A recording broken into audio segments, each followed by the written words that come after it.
So the basic premise is this, that to get arc length, we're going to sum up what? What are we going to sum up to get arc length? Lengths of straight line segments.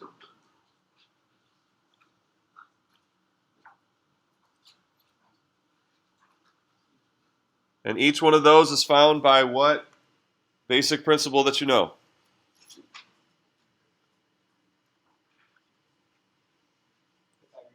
Right. So a little length of the curve, quote unquote the curve, is a little line segment initially, and we get it by the Pythagorean theorem. This is the change in x is the little horizontal change for that line segment, and then the change in y.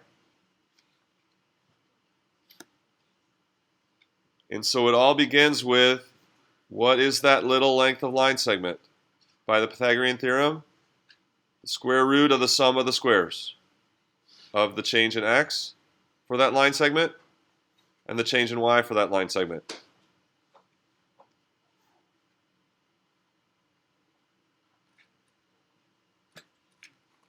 And then to get the total length of the curve, or we're going to sum up the lengths of the little line segments. We're going to sum up the lengths of the little line segments. So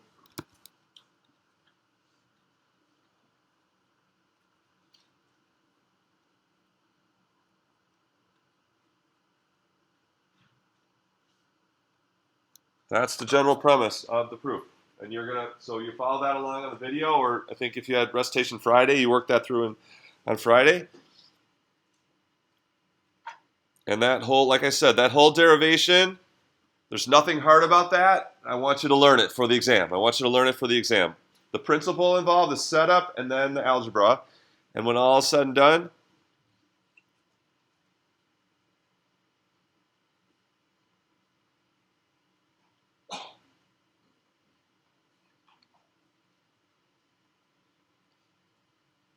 we let things get very small. We let the distance between those points get very, very small. So then those little line segments are virtually little curve segments. They're so small that we can't distinguish between the length of a little bit of curve and the length of a little line segment. We can't distinguish. And so when we add up all the line segments, we get the length of the curve. And this, in the end, this is what the expression comes out to be. Okay, remember, dx is part of the math. This dx is part of this original. It's just changing things around. But without the dx, that thing in the square root is not equivalent to that thing at the red square root. Okay, you're going to do some algebra, and it's that this whole thing with dx, a little change in x, is equivalent to what we originally said was the length of a little line segment in the square root. Okay?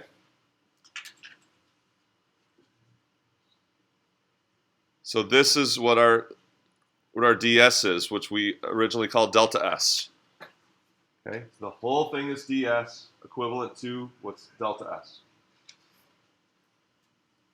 Okay, so then I want to show you an example of what happens often in these problems when you're actually calculating.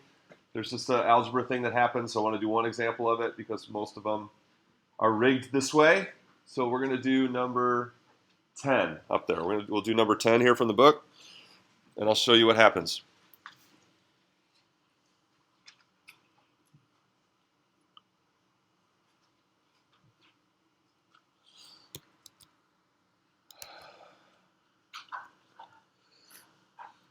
Okay, so we're doing the length of this arc, length of this curve from a equals 1 to 5. And so we're going to use the formula that we derived.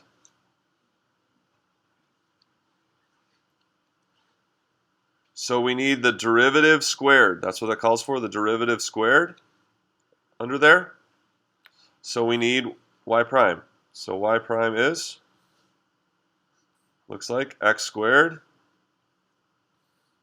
3x squared over 3 is just x squared. It's going to be minus what, 1/4 x to the minus 2. So I just found y prime. I found the derivative of our original graph of the curve. We're going to find the length from 1 to 5. So what's going in here is the derivative squared.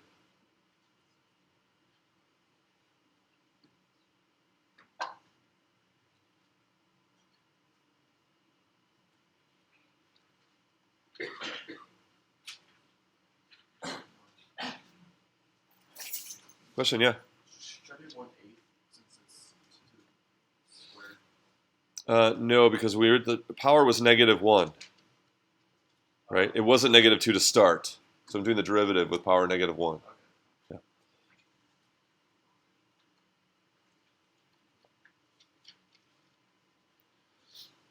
So notice that you have the perfect square in there with the minus sign. So it's x squared minus 1/4 x to the minus 2, and that whole thing squared.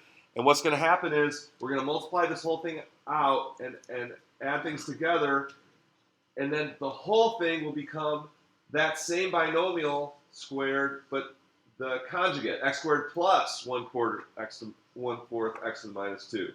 So this is a common thing you see with these problems.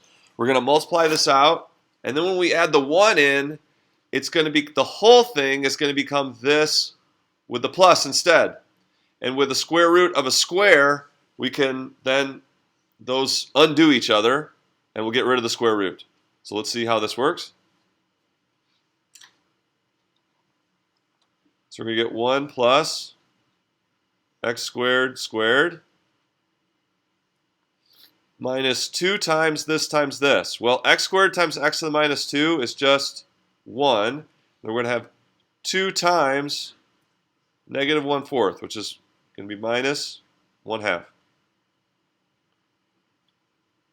And then we're going to have plus 1/4 x to the minus 2 squared. So I multiplied out the binomial. A squared minus 2ab plus b squared. That's what I'm doing there. And x squared times x to the minus 2 goes away, and we got 2 times minus 1/4. And so notice now we're going to add the 1 and the -1/2, and that's going to be plus 1/2.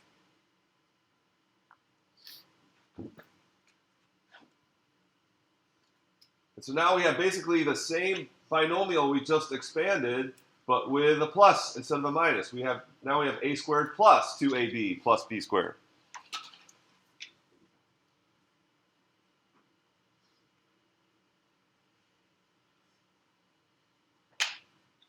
So what is it? X squared squared plus 1/2 plus 1/4 x to the minus 2 squared. And so now the remaining 3 terms are essentially this thing right here, but with plus instead of minus, because instead of minus 1/2, now we have plus 1/2 for the middle term.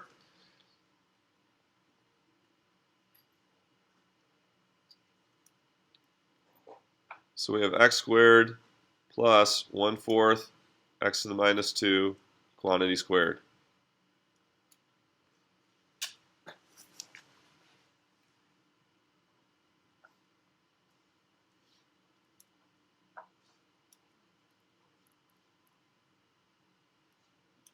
So we got that plus, the 1 plus, we got it inside of that binomial squared, and that just changes the sign from minus to plus. And now we have the square root of something squared, which takes off the square root, and it makes our antiderivative easy.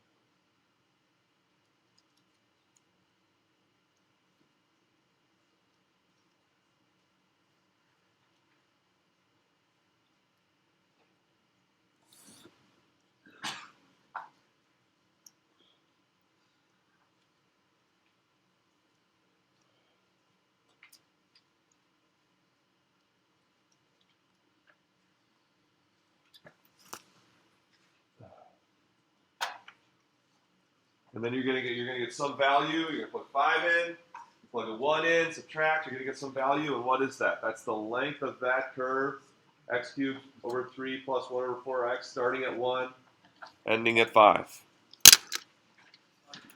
Question? Yeah. Where's the 1 half?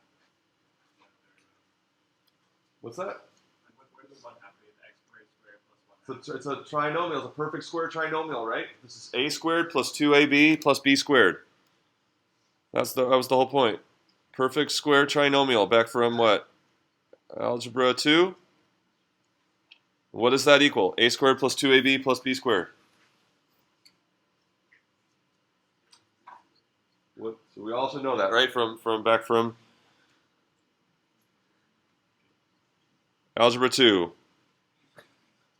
A plus b, quantity squared. A plus b, quantity squared. That's what a squared plus 2ab plus b squared is.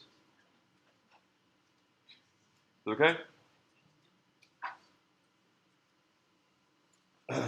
Other questions? Yeah? Is it coincidental that the antiderivative you get is the conjugate of the original? No, it's totally rigged. So it's not coincidental. The problem is totally rigged for this technique so we get an easy antiderivative. So it's rigged that way. It's that function is such that when you follow this formula, that's what happens. So it's not a coincidence, it's a rigged problem.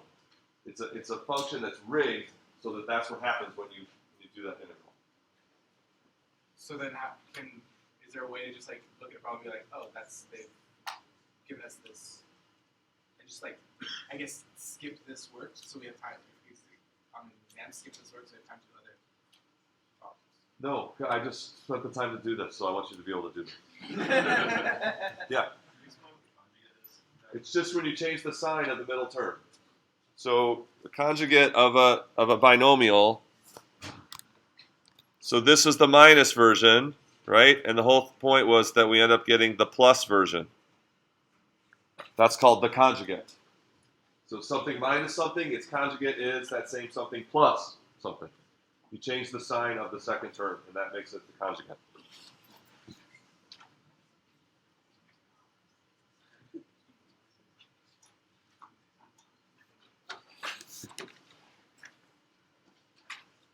Other questions?